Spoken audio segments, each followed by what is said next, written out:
Hello, welcome to Tuesday's Hotline Live with Record Sport. I'm Daniel Conn. I'm delighted, over the moon, to be joined by Record Sport's version of the Chuckle Brothers, Keith Jackson and Scott McDermott. Keith? That has gone down like a lead balloon on at least 3 occasions over the course of the last 8 months or something, Dan. That's not... Here's the original content, Daniel, for goodness sake. I kind of feel like the joke is that they're rubbish. Do you know what I mean? Yeah, that's what it is. Okay. Yeah. Scott, thanks to Jacko to join us tonight, though, Daniel. Exactly, Scott. I was going to say that. Look, Keith, I don't want to start it in here, but see last night, when obviously you went to the Pride of Scotland Awards, yeah, Scott was fuming. Absolutely. And honestly, effing and blinding. And he says, and look, don't shoot the messenger. He just said, look, we know where his loyalties lie. Right. Well, unfortunately, I was called away. It wasn't my choice. It started ridiculously early. And I'm afraid, yep, I've let the side down. I apologise. Won't happen again. Not for another 12 months. I can't believe the choice of going on to the red carpet with somebody, Daniel, and he didn't pick me. After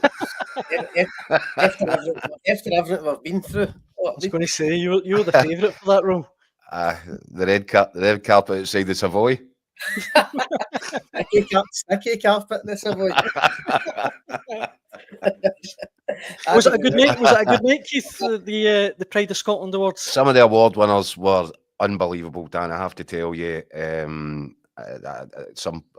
number of occasions I had something in my eye. I have to tell you. Some really deserving winners, some extraordinary stories, and that's what it's all about. We used to have an awards bash previous to that, our heroes, which was always a real. I mean, it's just there's no a dry eye in the house at the end of these things, because some of the things that young kids and that are up against, illnesses, that completely inspirational. So yeah, that was great to see. Great to see them getting honoured. Is that right? Billy Gilmer was there as well, Jack? He was. I caught up with him at the end of the night, Scott. Brilliant. That's nice. Thoroughly enjoying himself. Right. Just back from a wee holiday. We were laughing about that because there was some pictures floating about. I don't know if you saw them, but I think it was with Ben Chilwell on a yacht somewhere in the Med, and one point you see Billy Gilmore diving into the sea off the yacht, and that's great, but as he's coming back out up the stairs, his shorts fall down. And at one point that was going to be in the Daily Record with a Napoli badge over the top saying, "We can see you, Billy," or "We can see your Billy." But we thought better of it, just in case he didn't turn up for the Pride Awards. Listen, after winning Serie A, he can. But hey, listen, he wouldn't have cared. He was brand new, and do you know what? It was good. It was nice pictures actually to see. Deserves to let his hair down a little bit after the season that they've had, and he's obviously thoroughly enjoying his life there. What I didn't realise was he actually lives next door to Scott McTominay as well, in Naples. So yep. Yeah, I'm very happy wee guy at the minute, and he was there also to present an award to a young girl who's had a series of health issues, and I think that meant quite a lot to him on a personal level as well. So yeah, it was really nice, really heartwarming stuff. Well, we were here obviously reacting to the Rangers EGM. There was a lot of people in the comments, Keith, that were keen to get your take. I think they were secretly disappointed you weren't here. Should we maybe start with letting that? my fans down, Dan. On your fans, Hugh Burns says right away, no sunglasses today. Actually, they'll hear Hugh. Hey! I'm never far away. But what did you make of the new Rangers owners' comments from yesterday's EGM? I was quietly really impressed by them. I think obviously Scott and Andy were there. I liked the tone. I liked the way it was delivered. They look like really serious, professional guys, really credible. There was a real lack of tub thumping. It was just clear, concise. Andrew Kavanagh, as we said, I don't think he's the greatest showman in the world, but he dealt with everything really well. He didn't, use extra words when they weren't required. He was short and to the point, very straightforward. And I think that's exactly what Rangers have been crying out for. See, when you think about some of the guys that have gone in there full of bombast and promises of X, Y, and Z. These guys just look like they are, well, they look like what they are. They're extremely professional guys. And I think Rangers fans, there might be a lot of Rangers fans out there that are kind of unwilling to take the handbrake off a little bit in terms of emotions, because they've been so badly burnt, so badly let down by so many regimes over the period of the last, well, whatever, 10 years or so, more. But I think they can afford to let themselves get excited with these guys. I've said, Dan, and I'll stick to it, I think it could get worse before it gets better. I genuinely believe that they're going to have to get used to the environment and get their feet under the table before they really get a feel for what they've just taken on. But I think you can tell just from the messaging and the way it's delivered, they'll get it right. Whether or not they get it right at the first attempt, I'm not sure. But over the period, Rangers are now in really good hands.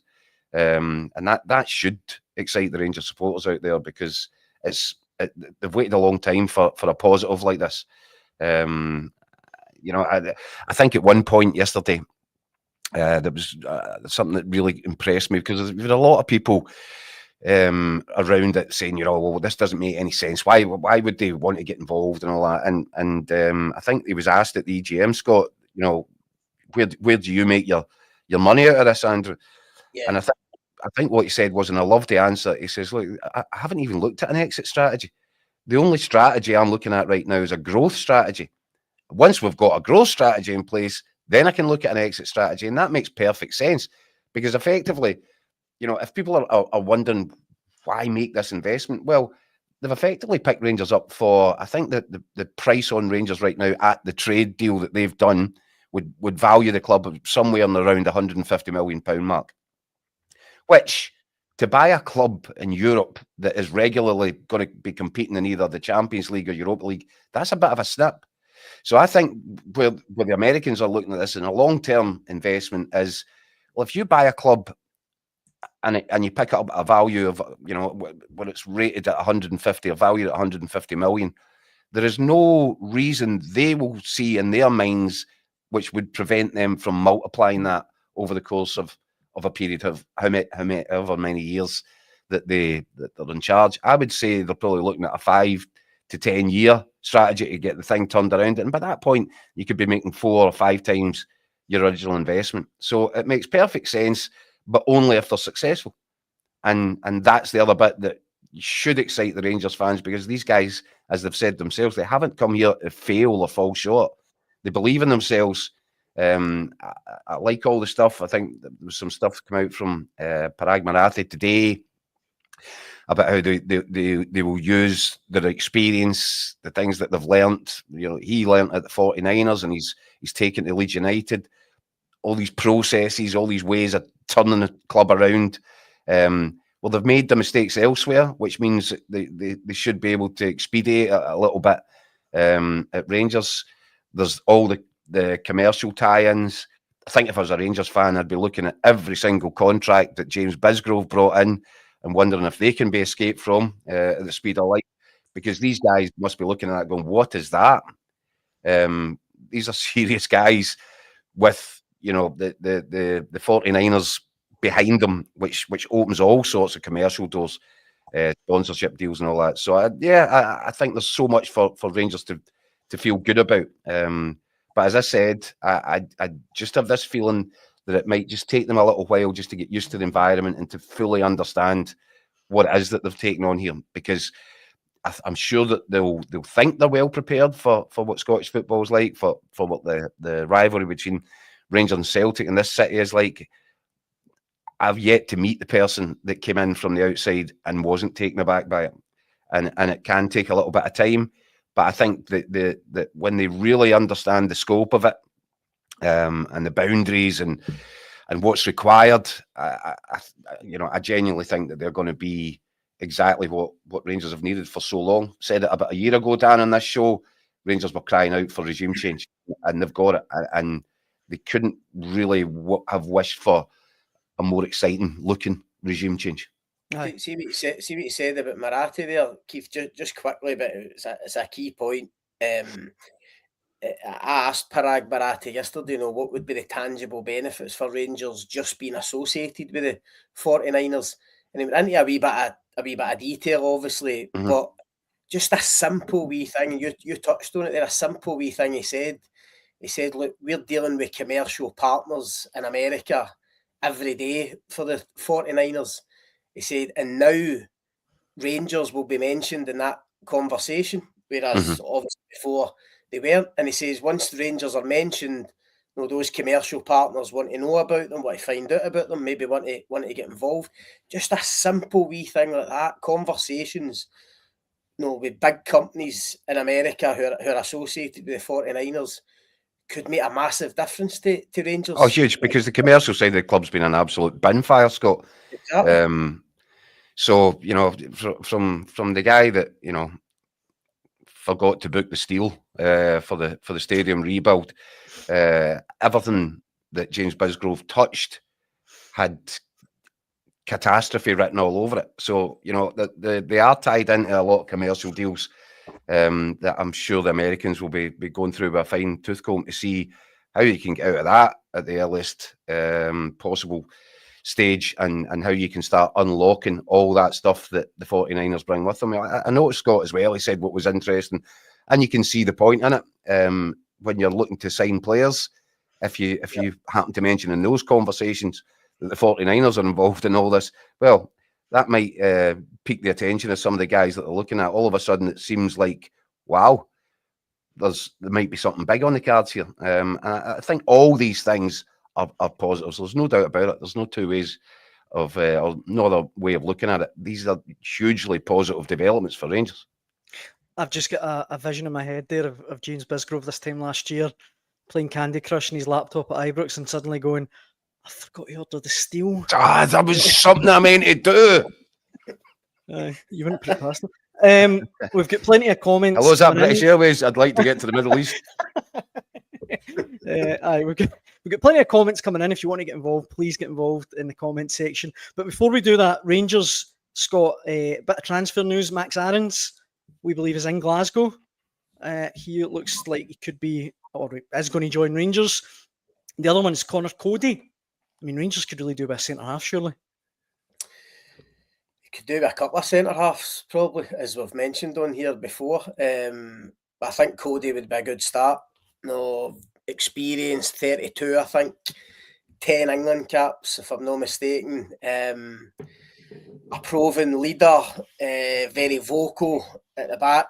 I think he'd be a cracking signing for Rangers if they could get him from Leicester, and obviously they're speaking to him. I think they're pretty confident of getting that done. Max Aarons looks like he's going to be the first one in the door. He is at Ibrox today, I believe. So I'd be surprised if that wasn't announced in the next day or two. You'd expect to see him at Auchenhowie tomorrow joining training, Scott, to be perfectly honest, wouldn't you? I would think so. And look, it's maybe he's not the kind of big glamour signing or multi-million pound signing, first signing in the Russell Martin era that Rangers fans would expect him. But I do think if they can get Aarons on loan, it would be a good signing, because I do think they need real competition at right back for James Tavernier. We've mentioned it on here before. I don't think Aarons will be coming here to sit and be a backup to Tavernier. He'll be coming in to play. The only thing I'd say is we don't know for certain, but it looks as if it's just going to be a straight loan deal for Aarons. We know kind of obligation to buy or whatever from Bournemouth, and it'd just be a shame if he came up here like a few others. Obviously, Václav Černý being the latest one, where he comes up, does really well for Rangers for a year, and then they can't afford to go and get him on a permanent. No, they might be able to afford them. Obviously, fresh investment and stuff, but that would be my only qualm about the Aarons deal. But I think he's an excellent player, really good profile, will fit Russell Martin's style, a good age. I think it'll be an excellent first signing, and if they can follow that up with Cody, then I think it'd be a decent start for him. A few people in the comments, Keith or Scott as well, asking if either of you have heard anything about Poku, the winger that plays for Peterborough. Craig Marshall saying he's signing for QPR. A few people saying that as well. So that one obviously looks like it's kind of off the table now.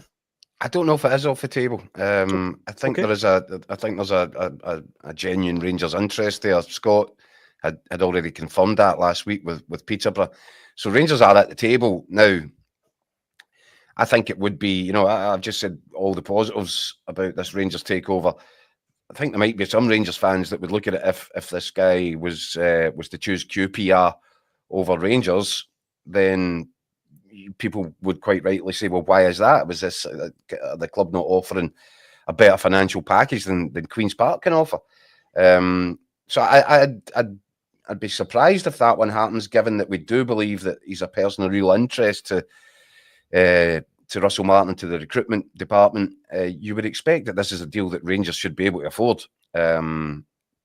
So I'd keep my eye on it. I think, I'm saying this, and I'm conscious of the fact as well that Harry Darlin signed for Norwich and chose Norwich ahead of Rangers. So maybe there is a bit of work to do there.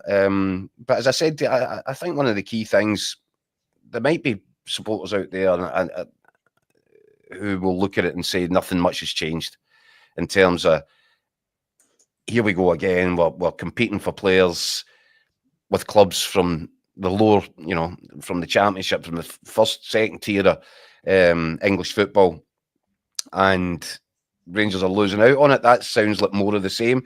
But I think, I'd previously addressed that, Dan, when I said Rangers, this new regime aren't coming in here to spend money like fools. It'll be they won't. They're not going to throw it around like confetti. They will spend money, but they'll spend it wisely. They'll try to spend it smarter than Rangers have done previously. So, I think Rangers fans will just need to watch with interest and judge on what they actually managed to deliver over the course of this transfer window. I have to say though, you would find it surprising if QPR could put better terms on the table for a player that Rangers are clearly interested in. So we'll watch that one with some interest. In the comment section, I'm going to move on to Celtic now, guys. Before I do, the Bucky Trucker in the comment section has been given a stick because we always start with Rangers, and he's one of a couple of people that said, shouldn't we have started with a tribute to John Clark? Now, Keith, I know you were at the Wards last night, but Scott and I both talked I'm aware that at the start of last night's programme, last night's show was absolutely a tribute to John Clark, and rightly so, guys. Aye, I was going to say, I mean, not many people deserve the tag of legend, but he's one of them. And I just wanted to see if you wanted to maybe. No, do you know what? I spoke to Jim Craig, who's now one of the only 3 surviving Lisbon Lions, which is extraordinary statistic in itself, and slightly depressing. And he just told us a great story, when I was talking to him about the passing, and he told us a great story. He calls him Luggy, and he said that in the final in Lisbon, there was at one point, he says that it would be quite frequent that both he and Tommy Gemmell would abandon post to charge up the pitch from fullback, and it would leave John Clark exposed at the back, and facing potential perils. And at one point during that game, Inter Milan turned over possession, got on the counter attack, and Jim Craig looked up and he says, I'm out of position and I need to try and get back. He says, and the ball breaks to John Clark. He says, and I'm panicking. He says, but John Clark, cool as you like, just got the ball, backheeled it to a teammate, and Celtic went away. He says, I couldn't believe it, what I'm watching. I'm actually, he said, he used the phrase, he nearly wet his shorts, because he just couldn't believe that John Clark could be so composed in such a massive match and such a difficult, situation where I think he'd probably about 4 or 5 Inter Milan guys breaking on him. And that just, that summed him up as a player, I think. I believe it or not old enough to have seen him play. But what? Tell you what, yeah, I know. Can you believe that? But I tell you what, I do know that John Clark was around Celtic for a long period in his later years as kit guy. And he was just an absolute delight of a fella. You couldn't meet a more grounded guy given everything that he'd achieved. I mean, even to the point, I remember we were away with Celtic. It was Martin O'Neill, a summer pre-season camp in Austria, and we played against the backroom team, and John Clark played. And even at his age, you're looking at going, my God, he's different class, just different class. Yeah. So, yeah, lucky enough to say that I actually shared the pitch with him, even though I never actually saw him playing in his pomp. And he was still way too good for us. Well said. Right. And as Andrew says in the comments there, we just echo that, obviously thinking of his family and friends at this time. Of course. The Celtic news that I wanted to talk about, and there's not much of it really, and that's probably testament to how efficient Celtic are going, and quietly they're going about their business. Ross Doohan has been officially announced. And the one thing that I was keen to get your take on, guys, why would he leave at this stage of his career and become Celtic's third choice goalie? That's assuming he does become Celtic's third choice goalie. That's a fair assumption, I think, no?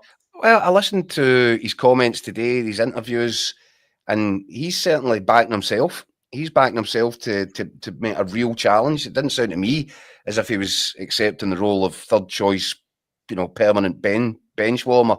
He sounds to me as if he believes he can force his way in. He's young. He obviously knows the club. I think he had 11 years at Celtic previous. And I think he's thrilled to be back. And, let's see. I mean, it's not going to be easy to walk into that Celtic team right now, especially as goalkeeper. But his career, this is a guy whose career is really starting to come on leaps and bounds, isn't it? He's got himself a Scotland cap. He's now going back to Celtic in a far more senior position than he was the one that he left behind previously. He's played games. He's played clocked up quite a few games. I think at Tranmere down south, places like Ross County and D United. So he obviously feels he's at the right age now to go and just throw his hat into the ring and see if he can challenge for that number one shot. Celtic have obviously seen enough in him to believe that he's a guy that would be better to have back inside the building than not. So let's see. Good luck to him, because he's a local guy. I think Celtic fan, comes from Clydebank. This will mean the world to him. So I wish him all the very best and taking on this challenge, because it's a big one. Our old pal Gianni in the comment section asks, what about Miovski? Would he come back? I think he's meaning in terms to Celtic. Scott, would he be a player that you think would integrate well into the Celtic team? Definitely, aye. Very good player. Record at Aberdeen was excellent, as we know.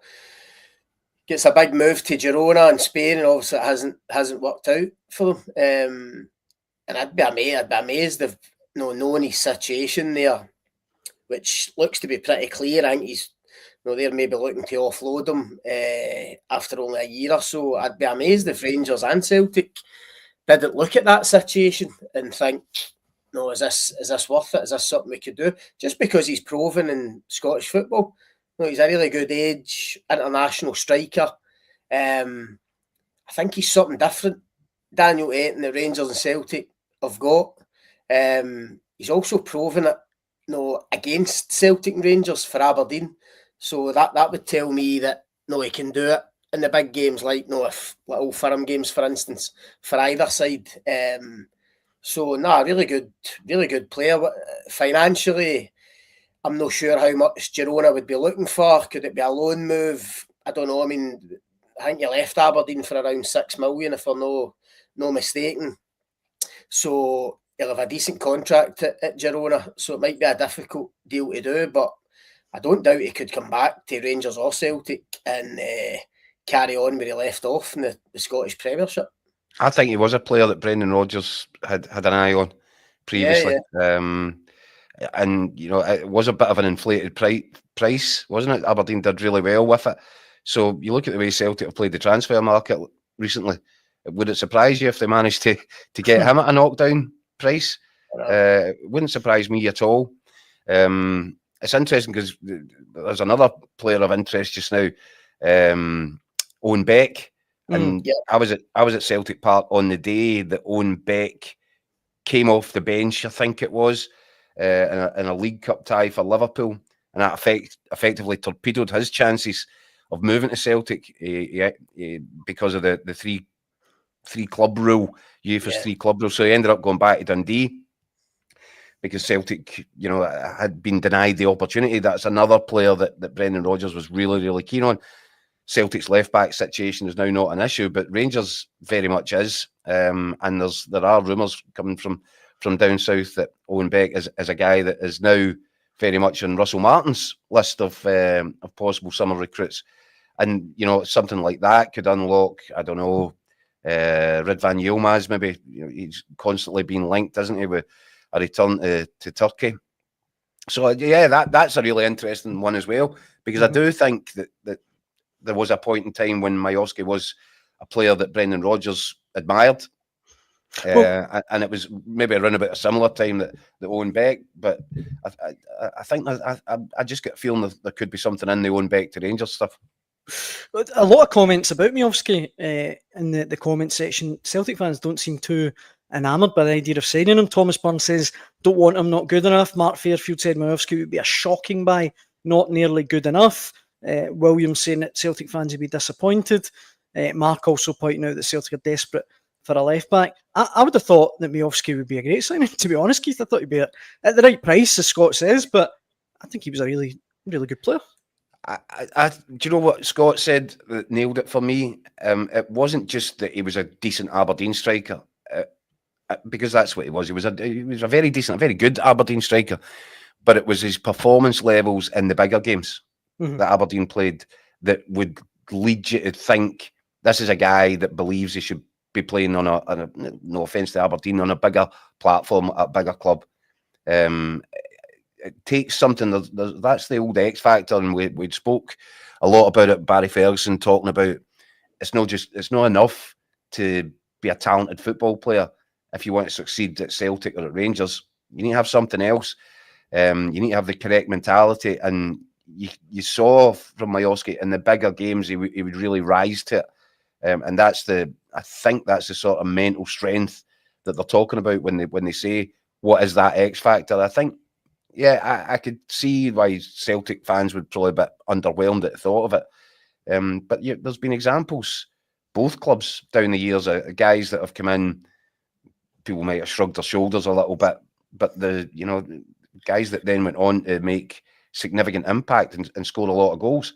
There's been all sorts of strikers. You're from I don't know, Chris Boyes to your Lee Griffiths. There's a long list of these guys that maybe weren't really fancied, but went on to make real big, significant contributions.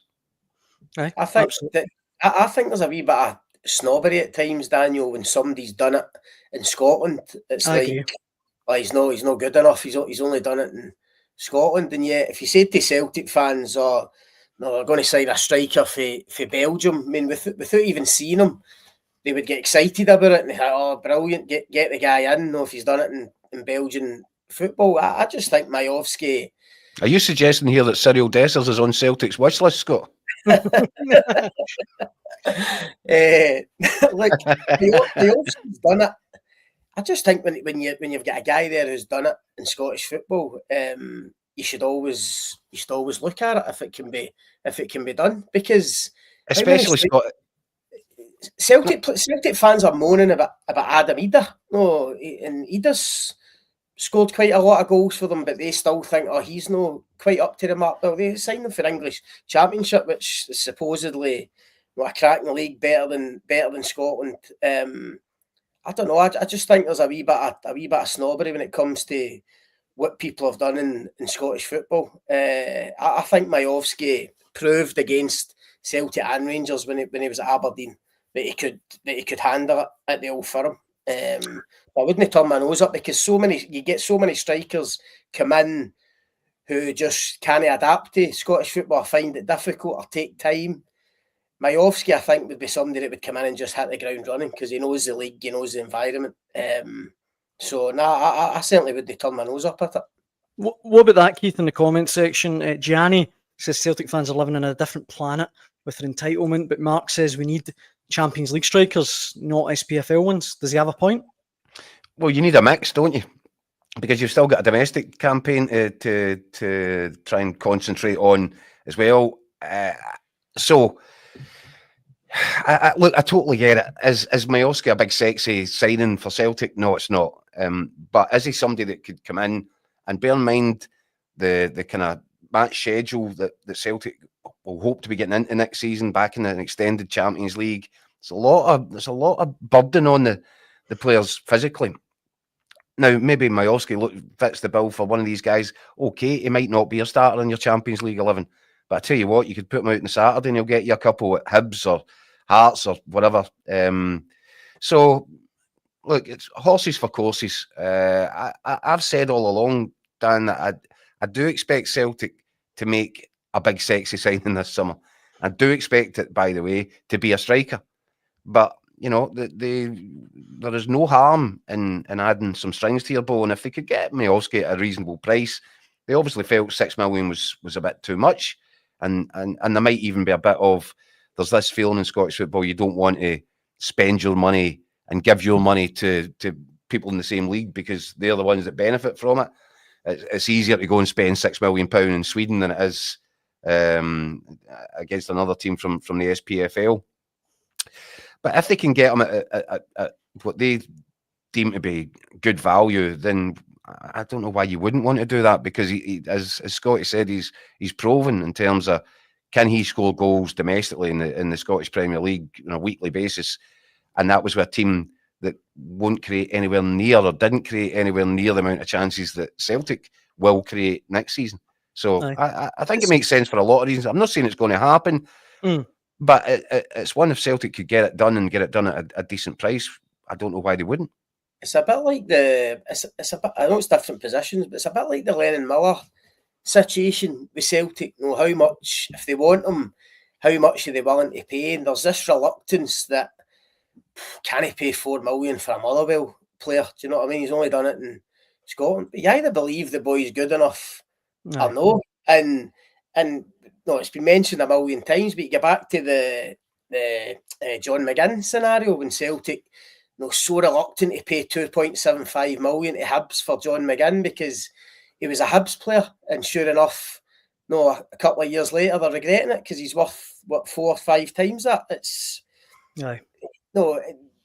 every player has to be judged on their merits, and depending on contracts, depending on what the selling club want, that'll ultimately determine the price. But no, there shouldn't be a snobbery about, it's a Scottish club, but he's only played in the Scottish Premiership. He's either good enough or he's no. Majowski, for me, would be good enough for Celtic or Rangers to come in and score 20, 25 goals a season, undoubtedly. And it's the same with Lennon. For me, Lennon Miller is comfortably good enough to go to Celtic or Rangers. And obviously Celtic are the ones that have been spoken about more. Well, I think I'd be amazed, we've spoke about it on here, I'd be amazed if Brendan Rodgers and Celtic let Lennon Miller pass them by and go abroad, for instance. I know the player himself might want to go and try something different abroad, but I'd be staggered if Brendan Rodgers and Celtic aren't all over that and trying to get him to Parkhead. And the price doesn't really matter. I mean, the only way it would matter if there does become a bidding war and big clubs in England get involved and the money just gets too much. But for a kid from Motherwell, a Scottish boy, Celtic should have an advantage there in terms of trying to get him in. And as I say, I wouldn't be put off by the price just because he's only at Motherwell or only in Scotland. He's good enough. That's the bottom line. We need to move. I know time's getting on very quickly, Keith. A couple of people in the comments seem to suggest that Celtic have missed out on Miller. You can see Mark saying there the ship has sailed. This one as well, Miller's not going to any Old Firm club. That would seem a bit premature to me. I kind of said something similar myself last week, Dan. I'm starting to pick up the vibes from this one that for whatever reason, I don't know, what level of discussions or if there is a reluctance to match the sort of fee that Motherwell would be demanding for him. But for whatever reason, I am getting the sort of vibes off that it might have sailed, and that Lennon Miller might have decided that the best thing for his future is going to be moving abroad. Maybe he always felt that. And certainly, I was down at Fir Park just towards the end of last season when he got voted the Football Writers Young Player of the Year. And I was speaking to him about that, the sort of, is it tempting when you're looking at Billy Gilmore and Scott McTominay and all these guys off on adventures all around Europe, some of the biggest leagues? Or is that because bear in mind he is that bit younger than them in terms of his development? He's, what is he, 18 just now? 18 now. So that's a big move. And I just wondered if the best thing for Lennon Miller might be to stay in Scottish football for another couple of years, in which case you would think that a Celtic or even a Rangers, if they could afford him, would be an interesting next step, and then go. But do you know something? He spoke with such calmness and maturity that I was kind of walked away from that thinking, believe it or not, I think this kid really is, mentally ready to make a move like that. Even though it'd be quite daunting for any teenage boy to be thinking about, leaving home behind, and he's got a very tight knit family, and he plays football at the back garden with his wee brother who is on the books at Motherwell as well. Could be the next one off the production line. So you look at that and you think, wow, what a big step to leave all that and go, and fly the nest and move to a country and learn a different language. But I, as I said to you, I get the distinct kind of feeling when I walked away from that conversation that I'm not sure that boy would get fazed by it. And I wonder if, for whatever reason, that seems to me to be more likely now that he becomes the next really highly rated Scottish youngster to go and give it a crack on the continent. Mark in the comment section is asking about Lawrence Shankland. And Scott, I understand you were with the Hearts manager earlier today, and Shankland was definitely the topic of conversation. He was part of the conversation, a big part. I think Derek McInnes has made no secret of the fact he's desperate to keep Shankland at Hearts. I think Keith will back him up. It was one of the first things he did when he got the job. McInnes was speak to his captain and speak about his future, about what he was thinking. I think Derek McInnes said today he's going to speak to Lawrence Shankland again tonight. But it's getting to the point now where Hearts need an answer. No, Derek McInnes needs an answer on where Lawrence Shankland's going to be playing his football. I think he's got one or two other offers. I think that's clear. I think there's interest from abroad, which would be obviously interesting and appealing in one way. But I don't think Hearts are out of the running with this, Daniel. I do think Hearts are still under serious consideration from Shankland himself.